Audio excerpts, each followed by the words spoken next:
Life rarely goes according to plan, and let's be honest, unexpected setbacks, crushing self-doubt, and the fear of failure can leave you feeling completely stuck and emotionally exhausted.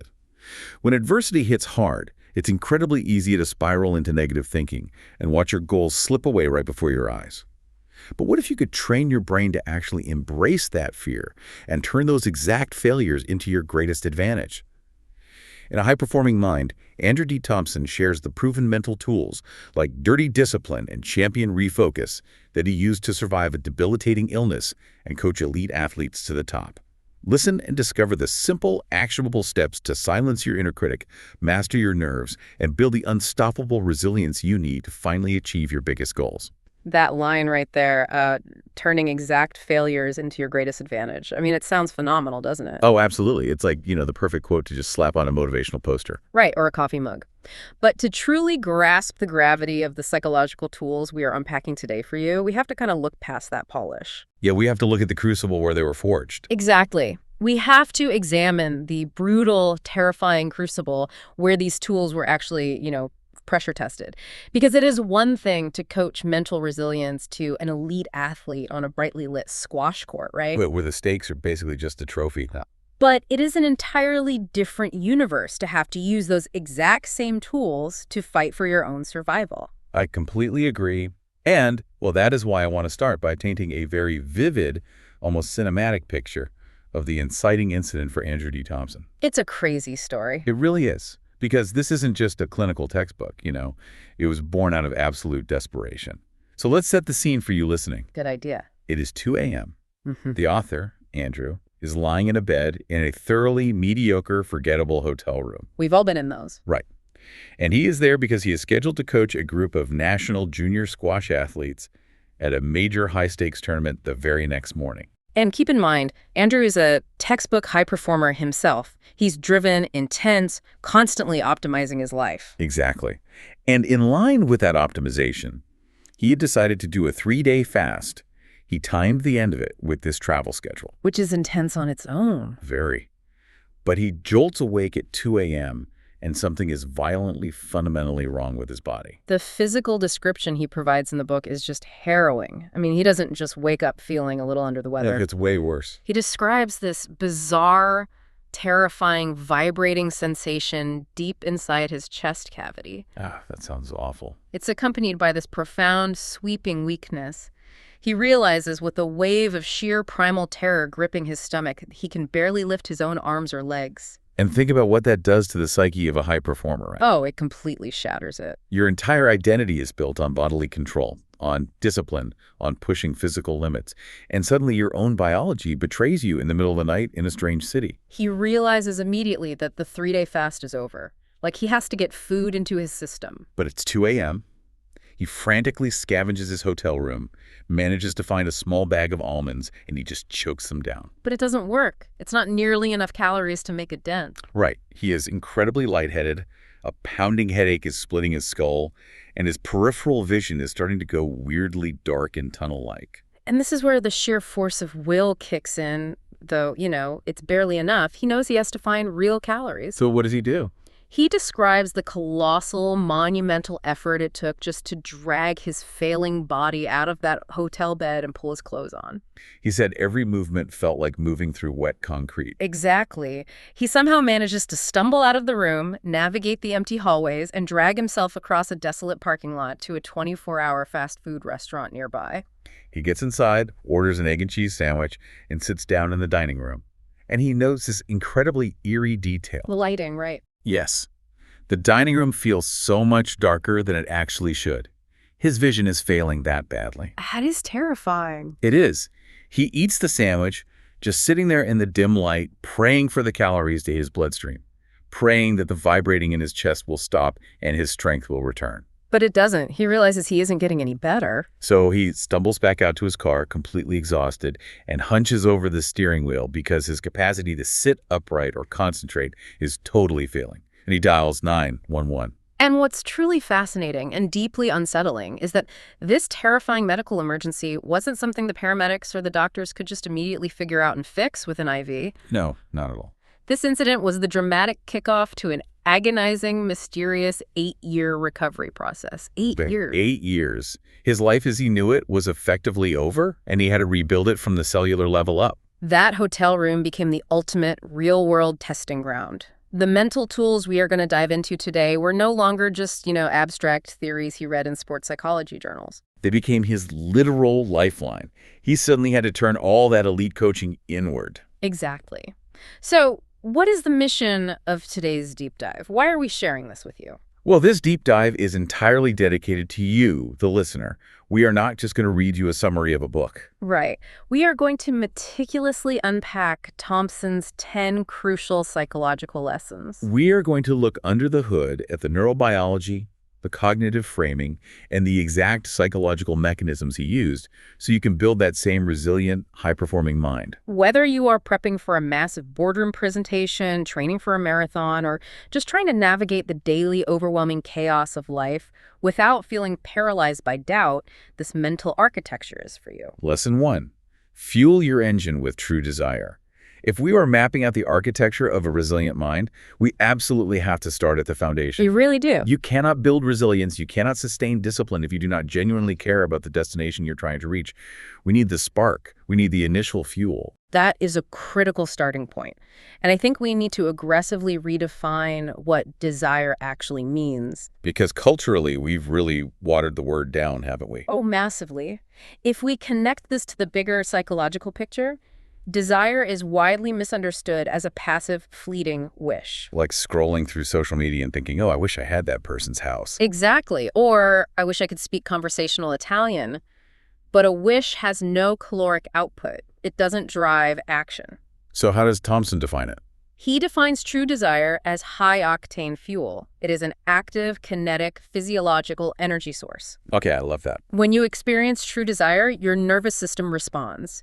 It turbocharges your focus and mobilizes your physical energy to close the gap between where you are and what you want. Because without that genuine, visceral, bodily desire, you simply will not have the momentum required to push through the inevitable, painful friction of changing your habits. You'll just give up at the first hurdle. Exactly. And to illustrate what that visceral feeling actually dictates, Thompson shares a great personal story from his own life. The Montreal story, right? Yeah. So after he graduates from university, he does what so many of us do. He lands what society and his parents would proudly call a sensible job. Air quotes around sensible. Exactly. He gets hired at a pharmaceutical marketing research firm in Montreal. It has a salary, it has benefits, it's secure, and it allows him to systematically pay off his heavy student debt. From the outside, it is a total success story. But internally, His heart is absolutely dead to it. He feels nothing for pharmaceutical marketing. shocker. Right. What he truly desires, deep in his bones, what he thinks about when he wakes up and before he goes to sleep, is playing squash. Because he had played on his varsity team and he was just obsessed with the sport. So he does something that looks totally irrational, maybe even irresponsible, to an outside observer. He takes a massive leap and interviews for an assistant squash pro job at a club in Toronto. A job that, frankly, carries significantly lower corporate status and prestige than the pharma firm. It's the classic painful crossroads between what the logical world says we should do and what our gut is screaming at us to do. And the psychological analysis of this choice is crucial for anyone listening who feels stuck in a sensible rut right now. Why did he do it? Because he recognized that he was operating on empty in Montreal. Exactly. He took the leap and followed that intense, visceral gut feeling. And by the way, when we say gut feeling, we are talking about the enteric nervous system. Oh, the neurons in your stomach. Yes, the millions of neurons in your gastrointestinal tract that actually signal emotional resonance before your conscious brain processes it. That's incredible. So he followed that biological signal. And what happened? Because he was suddenly flooded with high-octane desire, he was willing to endure incredible amounts of hard work without feeling burned out. He actually ended up making more money teaching squash 20 to 25 hours a week simply because his energy and charisma were authentic. Authentic energy sells. And because he was working fewer hours at a higher rate, it left him ample time and energy to actually train for the world tour. And the ripple effects of that one choice are just astounding. That singular decision to align his life with his biological desire led him to Toronto. And being in Toronto eventually led him to a senior leadership role at a prestigious club. Which put him in the path of meeting the woman who would become his wife. They had kids, and he built what he now considers his ideal, deeply fulfilling life. All because he refused to ignore the spark. But I want to challenge this concept of desire for a moment, if I can. Yeah, play devil's advocate. Is desire just about chasing what feels good in the moment? Because relying on what feels good can be incredibly dangerous. It really can. It can lead to addiction or constantly quitting jobs the second they get hard or jumping from relationship to relationship. Hedonism, basically. Right. To me, desire isn't just about euphoria. I view desire more like a navigational tool. It's like the destination coordinates you punch into a GPS. Oh, I like that analogy. If you don't punch in those precise coordinates, you can own a Ferrari. You can be mashing the gas pedal and driving 150 miles an hour, but you are just driving incredibly fast in random directions. You're executing speed, but you have no vector. Exactly. Speed without vector. That is a phenomenal clarification, and the distinction between speed and vector is essential here. You're right. If desire is just hedonic pleasure, it destroys us. Yeah, it burns out the engine. But Thompson's version of true desire is exactly what you described, the GPS coordinate. It provides absolute psychological alignment. So everything is pointing in the same direction. Precisely. When your conscious mind, your emotional state, and your daily physical actions are all pointing toward the exact same coordinate, you stop wasting precious willpower fighting yourself. You achieve a state of unified action. Right. Because when you are in the sensible pharma job but dreaming of squash, your brain is constantly spending energy managing that cognitive dissonance. It's exhausting. So this raises a deeply personal question for you, the listener, right now. Listen closely. Can you literally feel your primary goal in your gut right now? When you sit quietly and think about what you are working toward for the next 5 years, does it give you a physical sensation of arousal or excitement? If you just feel a heavy, dull exhaustion or indifference, you might be burning yourself out driving towards someone else's coordinates. Thompson aggressively argues that if you don't feel that internal spark, you need to pause, stop the car, and find something else until that coordinate clicks into place. You have to. Lesson 2. Use dirty discipline to stop procrastinating. Okay, so let's say you've done the introspective work. You found the spark. You have the true desire, your GPS is firmly set, and you are ready to go. But we all know exactly what happens next. Oh yeah, reality sets in. A week goes by, or a month goes by, and that initial intoxicating surge of dopamine completely evaporates. The excitement fades. It always does. It is a rainy Tuesday morning, your alarm goes off at 5:30 a.m., and you just do not want to do the work. And this is where most people quit. Exactly. To bridge the gap between desire and the destination, you need discipline. But Thompson introduces a concept here that completely flips the script on how we view willpower, and honestly, it is a massive psychological relief. He calls it dirty discipline. Yes, dirty discipline. The term alone is brilliant because, let's be incredibly honest, the word discipline has a toxic, almost punitive reputation in our modern culture. It really does. When we hear the word discipline, we almost always associate it with punishment, severe restriction, and an expectation of flawless robotic execution. We picture a military drill sergeant screaming at us or an influencer who perfectly meal preps 21 meals on a Sunday without ever making a mistake. It's intimidating, and frankly, it sets us up for failure. Dirty discipline is the profound, liberating acceptance that building new habits is a messy, chaotic, deeply human process. It gives you the deliberate psychological latitude to build your habits imperfectly, rather than demanding flawless execution from day one. Exactly. It is the explicit permission to be messy. I love comparing this to the creative process of writing a book.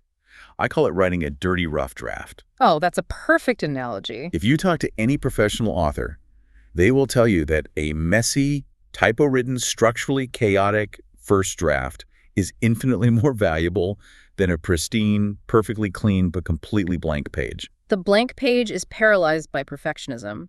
The dirty draft is forward motion. Dirty discipline is waking up and saying, well, I don't have the energy for my full 60-minute workout today, so I'm just going to do 10 push-ups and call it a win. Or, I can't write a whole chapter today, but I will write one terrible paragraph. It's about getting something, anything on the ledger. And we really need to unpack the underlying neurological mechanics of why this messy approach works so much better than rigid perfectionism. Yeah, let's get into the brain science of it. Perfectionism creates a massive barrier to task initiation.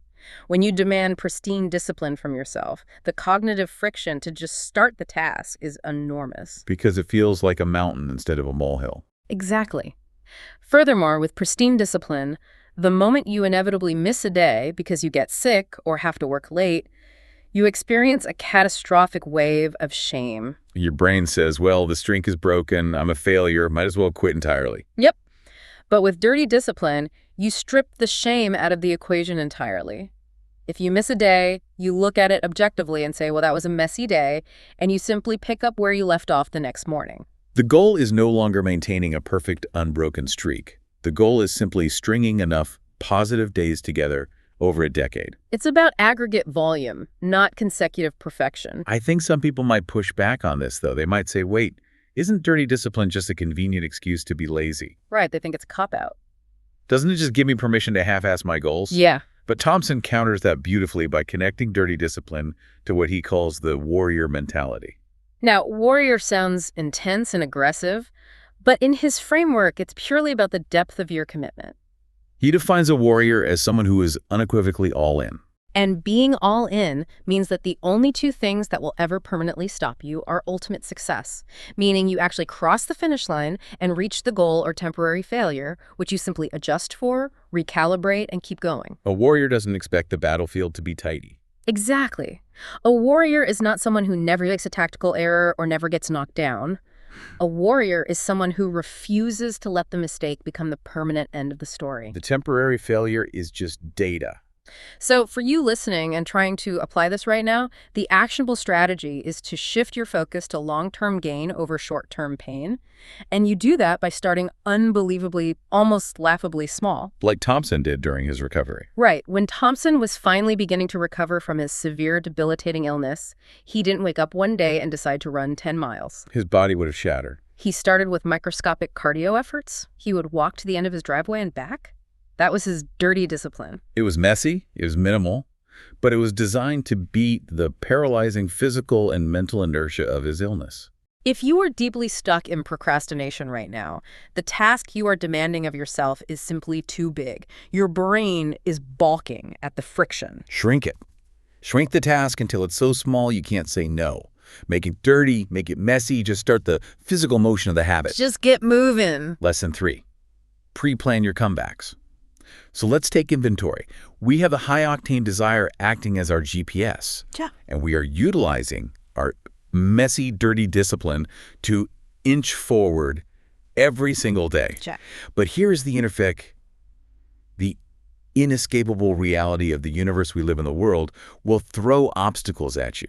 It is a statistical guarantee. 100%. You'll get a flat tire on the way to a crucial meeting. You will catch a horrible flu during finals week. You will receive a passive-aggressive email from your boss that ruins your mood. It's inevitable. How do you stop those unpredictable external forces from completely derailing the fragile, messy discipline you're trying to build? This is a pivotal transition in Thompson's framework.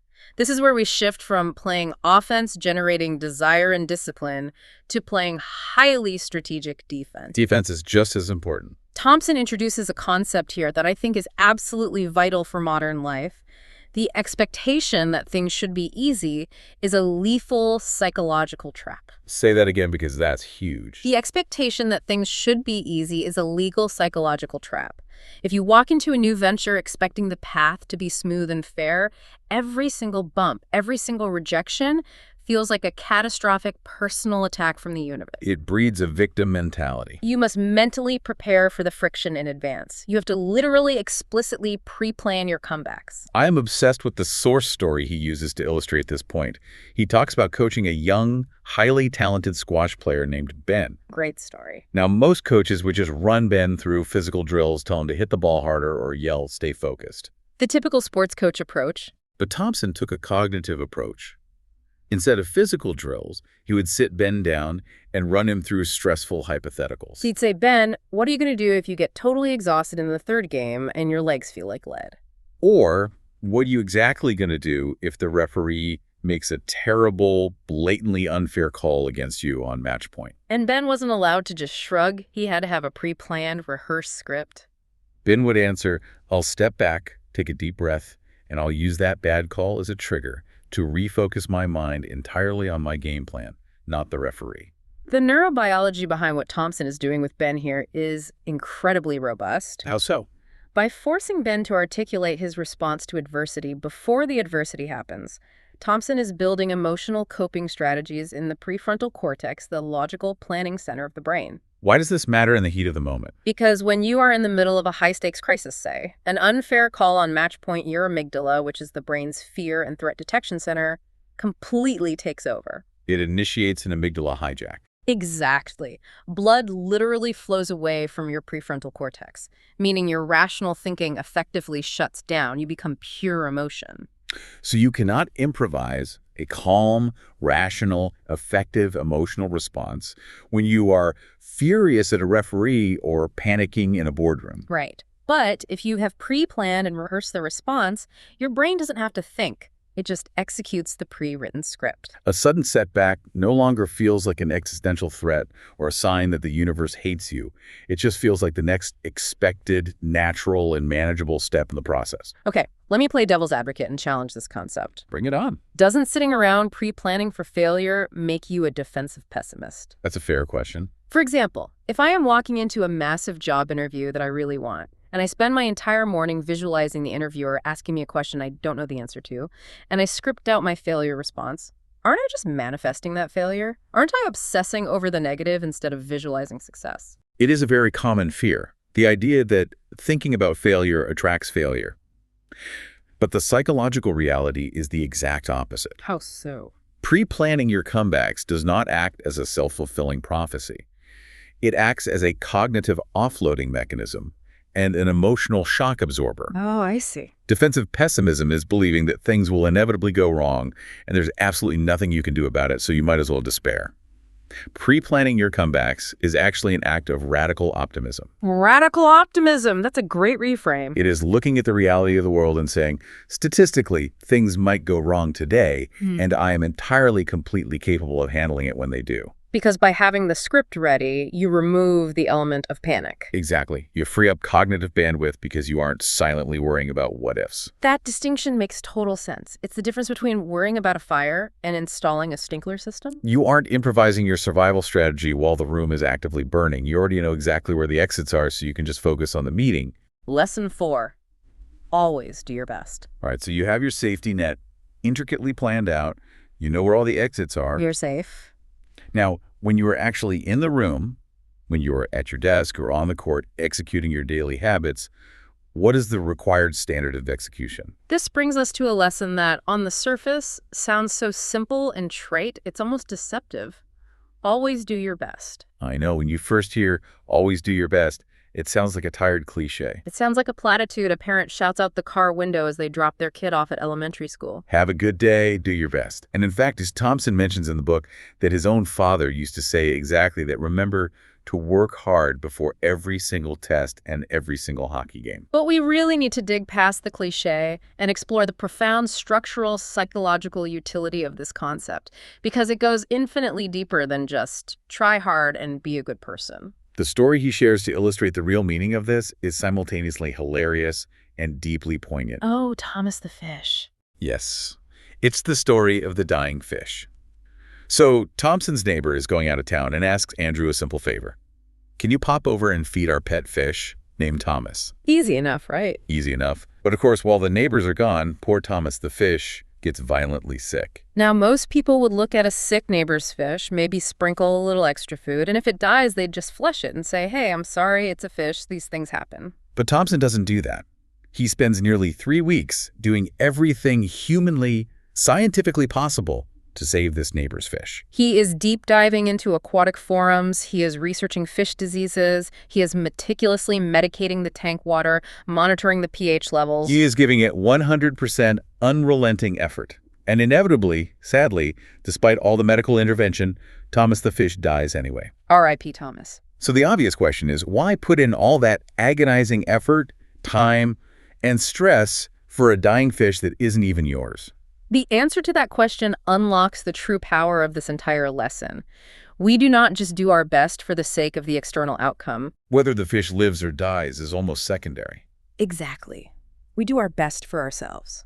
Think about the psychological aftermath. When you try your absolute unmitigated best and you still fail, you are undoubtedly sad, you might be frustrated, but fundamentally, you are at peace. It acts as an absolute ironclad insurance policy against the cancer of future regret. If Thompson had just casually tossed food in the tank and the fish died, he would have spent weeks lying awake wondering, could I have saved it? Was I lazy? Is it my fault? By doing his absolute best, he protects what he calls our primary relationship, Right. which is the internal relationship, the trust we have with ourselves. But when you lay your head on the pillow at night, you can escape your boss, your spouse, your friends, but you cannot escape the person who did or didn't try. If you constantly cut corners, you slowly erode your own self-respect. That phrasing is so powerful to me. Protecting the primary relationship. The internal betrayal when you know you phoned it in is what actually breeds anxiety and imposter syndrome. And he contrasts the story of the fish with a young athlete he coached named Ellie. Oh, Ellie was naturally wildly talented. She had physical gifts other players dreamed of. But she had a fatal flaw. She only ever gave a 4 out of 10 effort during practice. Thompson had to sit her down and explain the math of human potential. He told her that a 4 out of 10 effort mathematically guarantees a 4 out of 10 rate of improvement. You are literally capping your own potential because you are terrified to find out what your actual 10 out of 10 looks like. Exactly. Ellie was using a lack of effort as a defense mechanism against the ego bruise of true failure. And this dynamic applies aggressively to the professional world, too. Consider the story of Gavin, a graphic designer who worked under Thompson. What happened with Gavin? Gavin used to complain bitterly and constantly that Thompson, as a manager, was way too picky, too demanding, and obsessed with minor details. Right. But years later, Gavin picked up the phone and called Thompson completely out of the blue just to thank him. Because those unyielding high standards, the relentless demand that Gavin never submit a project unless it represented his absolute best work, had slowly become Gavin's own internal baseline. He couldn't unlearn that standard. And that new elevated baseline of constant excellence made him an absolute superstar at his next, much bigger corporate job. But let me push back here because I think a lot of listeners might hear always do your best and immediately associate it with burnout culture. Yeah, hustle culture. If I give 100% physiological and mental exertion to every single email, every single load of laundry, and every single project at work, my nervous system is going to collapse. Isn't this a recipe for utter exhaustion? That is a vital distinction we need to make. Always doing your best does not mean operating at maximum red line physiological exertion 24 hours a day. That is biologically impossible. It means allocating the appropriate, uncompromising standard of focus and intentionality to the task at hand based on your current capacity. If you are sick and operating at 40% capacity, doing your best means giving 100% of that available 40%. More importantly, doing your best is an information gathering tool.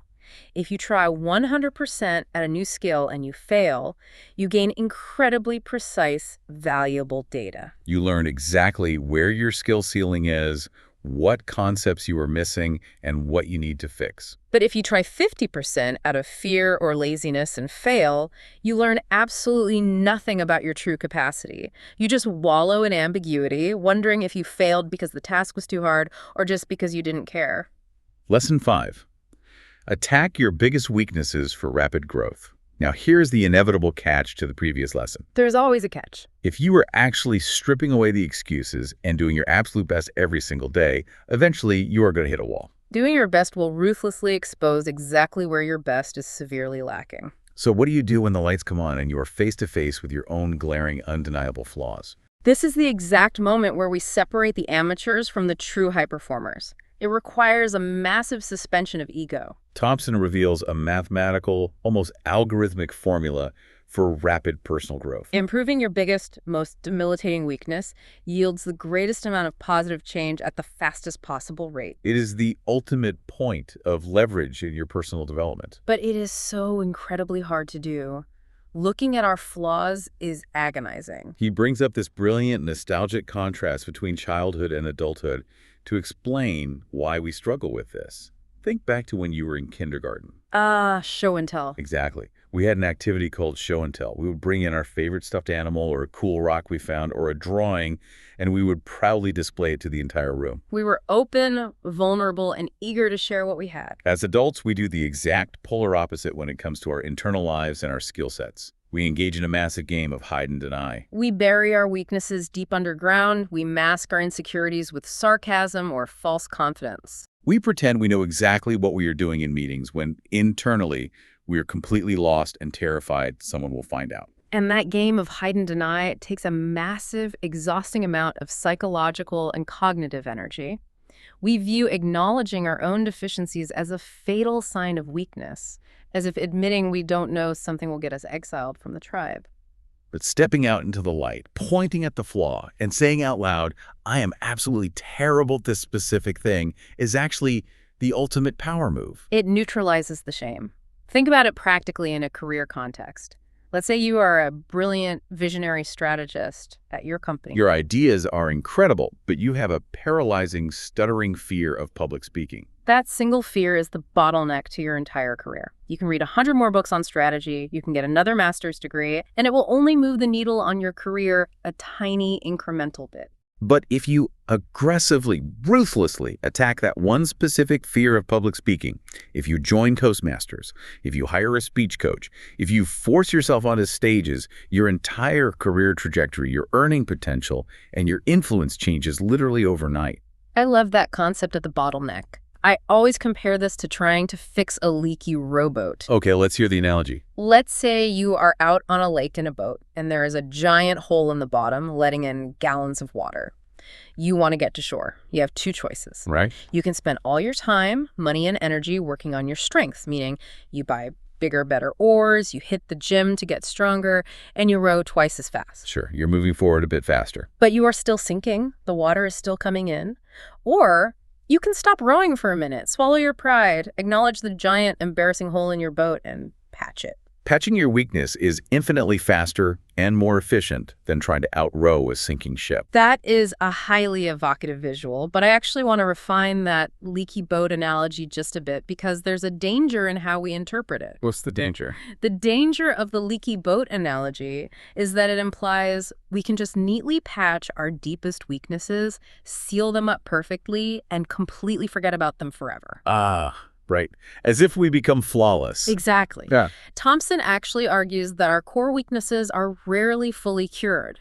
They require ongoing management. It's less like patching a hole in fiberglass and more like structural load-bearing in architecture. Okay, structural load-bearing. If you are building a temple and one of the four main pillars is crumbling and weak, building the other three pillars higher and making them out of solid gold doesn't stop the roof from eventually collapsing. You have to reinforce that weak pillar. You don't have to make it your strongest pillar. You don't have to become a world-class orator if you're a strategist. But you must reinforce it just enough so that it can bear the heavy weight of your ambition without collapsing. High performers have the quiet courage to inspect their own crumbling pillars. Lesson 6. Thicken your emotional armor. So, you have decided to stop hiding. You drop the ego, you expose your crumbling pillars and your weaknesses to the world, and you actively start seeking help to reinforce them. But here is the harsh, unavoidable reality of human nature. When you expose your flaws and actively try to grow, you become highly visible and deeply vulnerable. And when you are vulnerable, people will criticize you. They will judge you, they will misunderstand you, and some will actively try to tear you down. How do you survive that barrage of external judgment without retreating and wanting to crawl back into the safe, comfortable darkness of hide and deny? This is the gauntlet every high performer must run. You have to intentionally build emotional resilience. You have to actively thicken your psychological armor so that other people's words, their casual doubts, their snide comments, their projections of their own insecurities onto you, don't knock you off your carefully calibrated GPS coordinates. What I found so refreshing about the book is how surprisingly vulnerable Thompson is about his own severe struggles with this exact issue. He wasn't born with thick skin. No, not at all. He shares that his childhood nickname given to him by his peers was literally buckets. Buckets. Because his eyes would instantly fill up with buckets of tears at the absolute slightest admonishment. If a teacher corrected him, if a coach looked at him with disappointment, if a friend was a little too harsh, he cried. He was hypersensitive to external validation and criticism. And it is vital to understand that he carried a sophisticated adult version of that exact same hypersensitivity into his professional life. The tears may have stopped, but the internal reaction was the same. He tells a pivotal story about his time working as a hospitality executive at a prestigious, high-end private country club. All the parents. Yes, he had poured his absolute heart and soul into designing a new athletic program. He thought it was perfect. but a set of disgruntled parents hated it. And instead of coming to him, they bypassed him entirely and went straight to his boss to formally complain. His initial reaction to this was perfectly predictably human, but it was entirely unproductive. He took it deeply, profoundly personally. He got incredibly defensive, his ego flared up, and he immediately villainized the parents in his own mind to protect his self-image. Right. He immediately put them on his mental top 10 list of the absolute worst, least liked members of the club. And let's be honest, we have all done exactly that. The second someone criticizes our hard work, our brain tries to protect us by instantly deciding that the critic is just a terrible, ignorant, toxic person whose opinion shouldn't matter anyway. Exactly. It's a very common cognitive defense mechanism. But look at the staggering amount of wasted emotional energy in that reaction. He spent days ruminating, his heart rate elevated, defending his pride internally, complaining to his wife about these terrible people. What he realized later, through the crucible of his experiences, is that if you can override that initial ego flare, if you choose to step directly into the emotional pain of the criticism without raising the shield of defensiveness, you can actually sift through the venom and find the hidden gold of actual feedback. We all know the playground rhyme, sticks and stones may break my bones, but words will never hurt me. Thompson argues that's a lie. Hurtful words do hurt. But if you approach them with the right cognitive framework, those hurtful words can actually strengthen your armor. Wait, how do hurtful words logically strengthen you? It feels like they just wear you down over time. I want you to think of it like a psychological vaccine. Okay. When you get a medical vaccine, you are intentionally taking a small deactivated dose of a virus into your body. Your immune system fights it, learns its shape, and learns how to defeat it so you are stronger the next time you face it. That makes sense. When someone criticizes you, it acts like that virus. It hurts. It exposes a tiny hole in your armor. But if you force yourself not to get defensive, you can objectively look at that hole and ask a terrifying question. Is there even 1% of truth to what this person is saying? If there's truth to it, you take that data, you fix the flaw, and that hole in your armor permanently closes. You are undeniably better. If you look at it and realize there's absolutely no truth to it, that it's just pure malice or ignorance, you realize that you survived the insult anyway. You didn't die. And your skin gets a little thicker, your baseline tolerance for conflict increases. You extract the valuable lesson, and you completely discard the venom. Lesson 7. Fall in love with the process, not just the outcome. Okay, so your emotional armor is thick. You are taking feedback like a champion. You are patching the holes in your boat, and you are aligned with your desire. But now we face the brutal reality of the timeline. Achieving truly meaningful, life-altering goals takes years. It is not a montage in a movie. It is a slog. How do you sustain the long, boring, highly repetitive, unglamorous grind toward your goals without burning out, losing faith, and just quitting halfway through? This is where we have to fundamentally, radically shift our locus of attention. To survive the timeline, you have to develop immense patience and ironclad self-restraint. And you do that by hyper-focusing your brain's reward centers on the act of doing rather than the fantasy of dreaming. You have to genuinely, authentically fall in love with the daily process itself, not just the eventual hypothetical outcome. He shares 2 fantastic stories to anchor this idea. The first is about his very first full-time gig working as a squash coach. He is a young guy. He's been working at the club for 3 weeks, and he is totally immersed in the weeds of the job. He's creating detailed lesson plans. He is analyzing the biomechanics of his students' swings.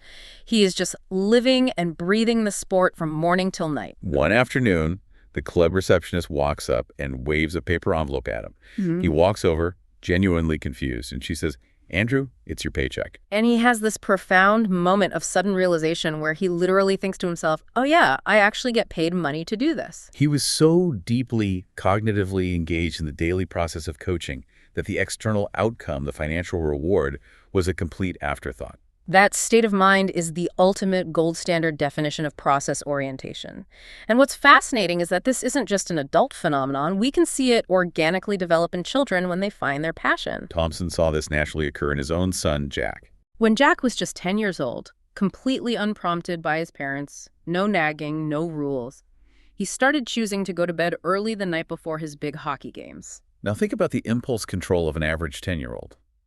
Jack was actively, voluntarily choosing sleep over playing video games, watching TV, or eating junk food. Why? Because Jack was falling in love with the identity and the process of being a prepared, elite athlete. The outcome he wanted was obviously winning the game, but he had shifted his focus to the process, optimizing his sleep, his nutrition, his focus. I really want to pause and debate this point, though, because there's a massive tension here with modern self-help culture. Go for it. A huge portion of the personal development industry tells us that the secret to success is that we need to constantly visualize our success. We're told to make elaborate vision boards, to spend 20 minutes every morning imagining ourselves holding the championship trophy, or cashing the $1 million check, or living in the mansion. Doesn't hyper-focusing only on the muddy, boring process directly contradict the idea of visualizing success? It is a phenomenal question, and it's a crucial distinction to make, because poor visualization actually destroys motivation. Let's look at the neurobiology, specifically drawing on concepts popularized by neuroscientists like Andrew Huberman. Visualization of the destination is absolutely important for setting those initial GPS coordinates we talked about in Lesson 1. You need to know where the mountain peak is. But visualizing the reward excessively without taking concrete, daily action isn't manifesting. It is literally just daydreaming. And worse, when you constantly visualize the reward, your brain actually releases a spike of dopamine just from the fantasy, tricking your body into feeling like you've already achieved the goal, which drastically lowers your motivation to actually do the hard work. Visualization is for orientation, not occupation. The danger of staring endlessly at the beautiful mountain peak is that you will trip over the jagged rock right in front of your foot and break your ankle. If you train your brain to release dopamine in response to the effort, the daily steps, the process, the outcome essentially takes care of itself. Lesson 8. Say yes to fear and keep going. But here is the catch. Stepping forward, shifting from daydreaming to execution, and committing that deeply to the daily process will inevitably, repeatedly, push you far out of your comfort zone. And the precise moment you step out of your comfort zone, you encounter the monster hiding under the bed, fear. Fear is the great universal equalizer. Every single high performer feels it. And the biggest, most paralyzing mistake we make as a species is treating fear like a pathological disease that we somehow have to completely cure before we are allowed to take action. People say, I'll start my business once I'm not afraid anymore. Trying to make your fear permanently go away is a wrestling match against your own biology, and it is a match you are mathematically guaranteed to lose. Because fear is an evolutionary biological imperative. It is hardwired into our oldest brain structures to ensure our physical survival. Right. If we somehow surgically remove the capacity for fear, we wouldn't be brave. We'd be dead. We would confidently walk off cliffs or stroll into moving traffic. Exactly. So Thompson's rule for managing fear is highly counterintuitive to how we are raised. Say yes to fear. Acknowledge its presence loudly. Treat it as an overprotective friend that genuinely has your best interests at heart. It's trying to keep you safe from the pain of social rejection, financial ruin, or failure. But realize that this friend often offers terrible, outdated career advice. When you say yes to fear, when you stop trying to suppress it, you fundamentally change your relationship with your own nervous system. I used to hear people compare fear to a passenger in a car. Like, you're driving, fear's in the passenger seat, you just don't let it touch the steering wheel. But honestly, I think that analogy is a bit cliche and doesn't capture the physiological reality of what's happening in our bodies. I think a much more accurate metaphor is that fear is an overly sensitive, hyperreactive smoke detector in your brain. It is designed to scream at you when your house is burning down to save your life. But because it's overly sensitive, it also goes off at 120 decibels when you just accidentally burn a piece of toast. A job interview or a tough conversation is just burnt toast. Your brain reacts as if a tiger is in the room. When the alarm goes off, you don't panic and smash the smoke detector with a baseball bat.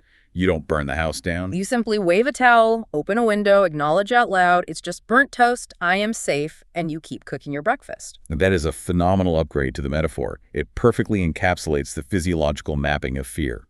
What most people don't realize is that the autonomic nervous system's response to fear, elevated heart rate, shallow breathing, sweaty palms, adrenaline, is biologically almost identical to the body's response to excitement. The only difference is the cognitive label your brain applies to the sensation. By saying yes to fear, you stop fighting the physiological arousal. You take that massive surge of adrenaline, that nervous energy, and instead of letting it paralyze you, you channel it into hyper-focusing your performance. You use the fuel the smoke detector just gave you. Lesson 9. Unlock flow with present moment focus. Okay, when you stop fighting the alarm, when you accept the physiological reality of fear and relabel it as energy, something almost magical happens to your cognition. You can finally lock your attention fully onto the road, onto the task directly in front of you. You lock into the absolute present moment. And that present moment is the only place where peak performance, what sports psychologists call flow, can actually happen. Flow is that elusive, highly sought-after state where time seems to literally slow down, distractions vanish, and you are operating at your absolute highest cognitive and physical capacity. But maintaining a flow state is incredibly fragile because negative thoughts, anxieties, and regrets constantly try to pull our attention backward into the unchangeable past or forward into the unpredictable future. To combat this constant mental time travel, Thompson introduces a highly specific tactical framework he calls champion refocus. It is a precise 5-step formula for forcefully getting unstuck from negative ruminative thinking spirals. And to really understand why we desperately need a formula like this, we have to look at the tragic story of a guy named Steve. Steve was a professional colleague of Andrew's. Now, by all accounts, Steve was a highly intelligent, analytical genius. He was brilliant at looking at any new project plan or business proposal and instantly identifying every single potential problem, trap, and flaw. But Steve took this negative critical thinking to a deeply paralyzing, toxic extreme because he offered absolutely zero solutions. He would just aggressively point out the traps, completely deflate the energy of the room, and then sit back down. He was trapped in a permanent spiral of assessing risk without ever executing. That kind of unmanaged negativity destroys flow, not just for the individual, but for the entire team. Exactly. Negative thinking has a vital evolutionary purpose. It helps us assess risk so we don't die. But when it spirals out of control, it traps us in paralysis. So how do actual champions break out of the spiral when a setback happens? Thompson breaks down the champion refocus into a 5-step system. First, the setback occurs. You miss the shot, you lose the client. Second, you step back. Third, you assess the situation objectively. Fourth, you adjust your strategy. And fifth, you continue forward immediately. Setback, step back, assess, adjust, continue forward. It's incredibly clean. But let's dive deeper into that second step, because I think it's the hardest. How do you actually step back when you are furious that you just lost a major deal? That is the crux of the entire system. Stepping back is not just a metaphor. It requires an active, physiological, and cognitive intervention. When the setback hits, your amygdala flares. If you try to assess the situation while angry, you'll make terrible, destructive decisions. To step back, you have to create distance. Physically, that might mean literally walking out of the room, looking up at the sky, or taking a drink of water. Physiologically, it means using a tool like box breathing, inhaling for 4 seconds, holding for 4, exhaling for 4, to manually lower your heart rate and signal to your nervous system that the threat has passed. This cognitive distancing allows the blood to flow back to your prefrontal cortex, so you can move to step 3, assess. Now you can look at the failure like a scientist examining data, rather than a victim experiencing trauma. And what stands out to me the most about this entire sequence is the sheer speed of execution. True champions, whether they are NBA players, elite surgeons, or top-tier CEOs, do not possess some magical ability to avoid the down periods. They are not perfect. They still miss the critical shot. They still occasionally lose the multi-million-dollar account. Right. The difference is solely in the duration of their misery. They just shorten the timeline of the downward spiral. An amateur might miss a crucial shot in the first quarter of a basketball game and spend the entire rest of the game, and maybe the next 3 days, moping, ruminating, and playing terribly because they're trapped in the past. A pro misses the exact same shot, runs through that 5-step champion refocus formula in their head in about 3 seconds while running back on defense, and re-engages with the present moment so flawlessly you barely even notice they slipped. That speed of recovery is the ultimate hallmark of a high-performing mind.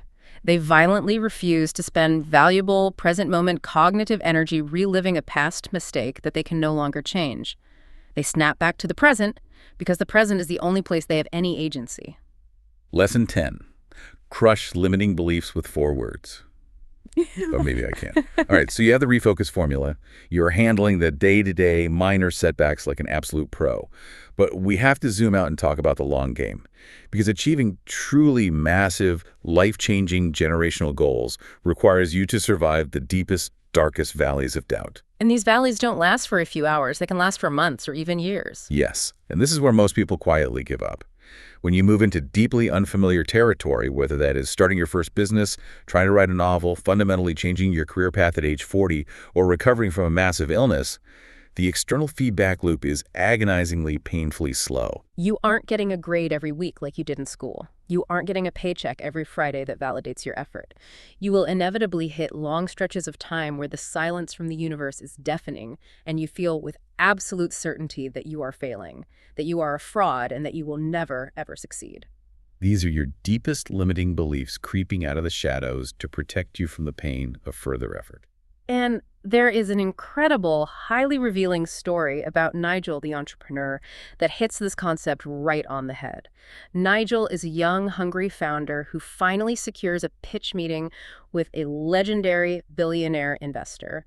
This is Nigel's absolute make-or-break moment. He sits down at the massive boardroom table, and the billionaire looks at him, totally deadpan, and asks one single question. Have you ever failed? Nigel, wanting to project absolute competence, strength, and invulnerability, puffs out his chest and proudly says, "No, sir. I have always succeeded in everything I do." The billionaire investor literally just stares at him for a second, stands up, says, "Well, come back and see me when you have," and walks right out of the room. Meeting over. Funding denied. It is a shocking, devastating moment for Nigel. But let's carefully unpack the billionaire's underlying logic. Why on earth would a billionaire investor actively want to give their money to someone who has a track record of failure? Because mistakes, scars, and failures are undeniable, empirical proof of exploration. If you have never failed in your entire life, it means you have never truly pushed the limits of your capacity. You have stayed perfectly, comfortably safe in the shallow end of the pool. The investor knew with absolute certainty that the moment Nigel's startup hit a real existential crisis, which all startups do, Nigel would completely shatter. He wouldn't know how to handle the psychological weight of it because he had zero resilience built up. I love the phrase, failure is the tuition you pay for mastery. So when that crushing long-term doubt creeps in, when the night is incredibly dark, when you are 2 years into a project and you fail 3 times in a row, what is the actual mechanism to keep going? Thompson says you have to find the quiet, defiant courage to ask yourself a question consisting of 4 incredibly simple words. But maybe I can. But maybe I can. It sounds so incredibly gentle, but it acts as a devastatingly effective cognitive wedge. When you are deep in the valley of doubt, your brain speaks in absolutes. It says, I am definitively a failure. This will never work. I'm not smart enough. You cannot fight that absolute certainty with toxic positivity. If you look in the mirror and scream, I am a champion, your brain knows you are lying. But when you introduce those 4 words, but maybe I can, you introduce just a tiny sliver of logical doubt into your own negative certainty. It lets a tiny ray of light in. You reply to the inner critic. You might be right. I might fail. But maybe I can figure this out. And from that tiny foothold of possibility, you aggressively reaffirm your growth. You look backward at where you started 5 years ago. You force yourself to practice micro-gratitude for what is even a fraction of a percent better today than it was yesterday. You celebrate the microscopic daily wins to generate enough dopamine to fuel you through the macro valleys of doubt. What an absolutely unbelievable comprehensive toolkit. We have journeyed all the way from finding the biological spark of your true desire through the messy trenches of dirty discipline, all the way to fundamentally crushing your deepest, most entrenched limiting beliefs. Right. But before we officially wrap up this deep dive, I'm going to leave you with one final, incredibly provocative thought from Thompson's book that we haven't touched on yet. We have spent the last hour talking so much about how to actively build these mental muscles, but we have to look at the environmental factors that are actively, silently tearing those muscles down in our daily lives. This is such a critical warning to end on.